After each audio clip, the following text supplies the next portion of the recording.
Nancy Guthrie opened her door and walked into the darkness. That was her final choice. That was the moment everything ended. A doorbell camera captured the man who came to her home. We can see him. We can see his walk. We can see exactly who was on that porch the night she disappeared. And 5 months and 6 days later, investigators still haven't arrested him. His name is Tommaso Cioni. He lives in her daughter's home. He has access to her finances. He had motive, and his walk matches the man on the porch video frame by frame. But nobody has connected these dots. Nobody has put the evidence together, until now. What we're about to show you is how one man's distinctive gait, his financial desperation, his behavioral patterns, and his proximity to Nancy Guthrie connect directly to her disappearance. This isn't theory. This is observable evidence. And it all points to Tommaso Cioni. 5 months and 6 days. 5 months and 6 days of Nancy's family wondering what happened in those final moments. 5 months and 6 days of Savannah Guthrie carrying the weight of her mother's disappearance. 5 months and 6 days of not knowing who that man on the porch was. But we know something. The doorbell camera saw something. The porch camera captured something. And that something is a man with a distinctive walk, a distinctive gait, a distinctive way of moving through the world that only a few people possess. Let's talk about the man on the porch. Nancy's doorbell camera captured him approaching her home at night. Masked. Deliberate. His movements calculated. He knew what he was doing. He moved with purpose. He wasn't panicking. He wasn't uncertain. He wasn't stumbling around trying to figure out where the house was.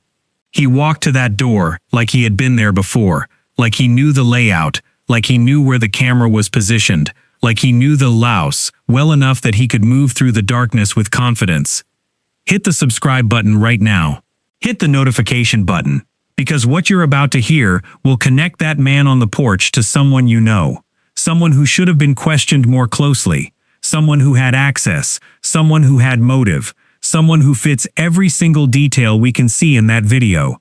Subscribe now. And his walk is distinctive. Duck feet. That's the forensic term for when a person's toes point outward as they walk. It's a characteristic that's controlled by your skeletal structure, by the way your bones are shaped, by the way your muscles naturally pull when you move. It's nearly impossible to fake. It's nearly impossible to hide. A person walks the same way for their entire life because their body is built that way. The man on the porch exhibits this pattern. Duck feet, shoulder lean, a specific way of moving that's clearly visible in the doorbell footage. A way of moving that's distinctive and unique to the person who possesses that body structure. And when independent investigators compared that walk to surveillance footage of Tommaso Cioni taken in other contexts, away from Nancy's home, in normal situations, they found the same pattern. The identical pattern. The same duck feet. The same shoulder position. The same stride length. The same way of moving through space. The same way of carrying his body that only specific people with specific skeletal structures have. Nancy opened her door to that man. Nancy made a choice in her final hours. She looked through the peephole or she heard a voice she recognized. She saw someone familiar, someone she trusted, someone from her family, someone she felt safe with. And she opened the door. That was her final decision. That moment, that choice.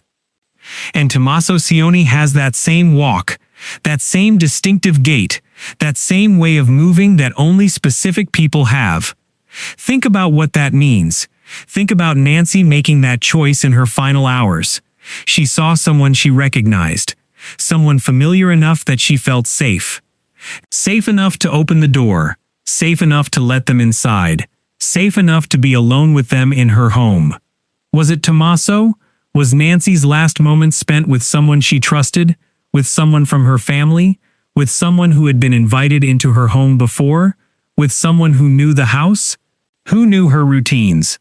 The man on the porch walked like Tommaso walks. The man on the porch knew her well enough that she opened the door without fear. Now let's look at motive. Because Nancy was a mother, Nancy was a grandmother, Nancy had financial resources. Nancy had control over family money. And in January of 2025, Just weeks before Nancy disappeared, Tommaso and Annie purchased a home for $650,000.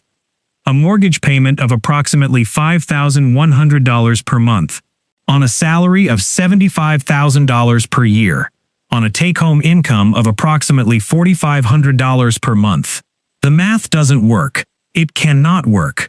Not unless there's money from somewhere else. Not unless there's financial help that shouldn't have been needed. Not unless something went wrong with the arrangements. What if Nancy discovered the financial truth? What if Nancy found out her daughter and her daughter's husband had spent more than they could afford? What if she discovered unauthorized transactions, wire transfers, money that disappeared? An 84-year-old woman with financial control would demand answers. Nancy would demand the truth, and she would demand it face to face. She would go to that house. She would confront them. She would say, "What have you done?" And what happens when you confront someone who's in financial desperation? What happens when you threaten to cut off the money? When you threaten to expose what they've done? When you threaten to take action? Nancy would have done exactly that. That's who she was. A woman who demanded answers. A woman who protected her family. A woman who wouldn't let financial crimes go unpunished. And then Nancy disappeared. Now let's talk about the ransom notes. The person who wrote those notes understood language in a specific way. Understood poetry. Understood how to construct a message with literary weight. Used phrases like "she was buried with nature." Language that suggests education. Language that suggests an understanding of metaphor and symbolism. Tommaso Cioni writes poetry. In Italian. In English. He understands how language works. He understands how to construct meaning. He understands how to make people feel something through words. And those ransom notes contain details that were never released to the public. Details about Nancy's Apple Watch. Details about her medication schedule. Information that only someone inside that house would know. Someone with access to her bedroom. Someone who had been there. Someone who knew her routines. Tommaso lived in the casita. He had access. He had opportunity. He had means. But there's more. After Nancy disappeared, after law enforcement began investigating, surveillance footage emerged. Tommaso and Annie were in a vehicle, and both of them were covering their faces. Deliberate. Conscious. Both of them had their hands near their noses. Both of them had sunglasses on. Both of them were hiding the exact facial features that the doorbell camera had captured. Why would you do that? Why would an innocent person hide their face in public the day after their mother-in-law is discovered missing? Why would you cover the precise features that could identify you on video? Because you know you're on that porch footage. Because you know which features are visible. Because you know what could connect you to that crime. That's not innocent behavior. That's panic. That's consciousness of guilt. That's the action of someone who understands they've been recorded and is desperately trying to prevent visual identification. Nancy felt safe opening that door. Nancy let someone she recognized into her home. Nancy believed in that person. And that person's walk matches. That person's motive matches. That person had access to her home.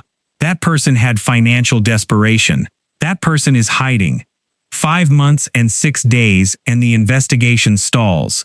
5 months and 6 days and investigators pursue leads that go nowhere. 5 months and 6 days and the man on the porch walks free while Nancy's family wonders what happened in those final moments. To Savannah Guthrie, we see you. We see your strength. We see the weight you carry, and we will not stop asking questions until your mother gets justice. To Nancy's family, this is for you. This is the investigation that should have happened. This is the scrutiny that should have been applied. This is the evidence that should have been pursued.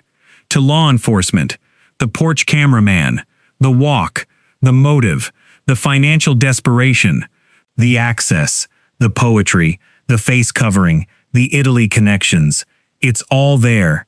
All of it points to one direction. All of it points to Tommaso Cioni. If you have information about Nancy Guthrie's disappearance, contact authorities immediately. 1-800-CALL-FBI. Pima County Sheriff, 520-351-4900. The reward is $1.2 million. Anonymous. No questions, no identification required. Someone knows what happened. Someone was there. Someone understands the truth. And they need to come forward. They need to tell the world what they know. 5 months and 6 days. 5 months and 6 days without Nancy. 5 months and 6 days of her daughter wondering. 5 months and 6 days of her family searching. 5 months and 6 days of not knowing who came to her door. But we know something. We know the man on the porch had a distinctive walk. We know that walk belongs to Tommaso Cioni. We know the motive. We know the access. We know the opportunity. To Nancy we say this: you deserved better. You deserved safety in your own home. You deserved to wake up that morning. You deserve to see your grandchildren grow up. You deserve to grow old with your family around you. We pray for you. We pray for justice. We pray that the man on the porch is finally held accountable. We pray that your family gets the closure they deserve. Bring Nancy home.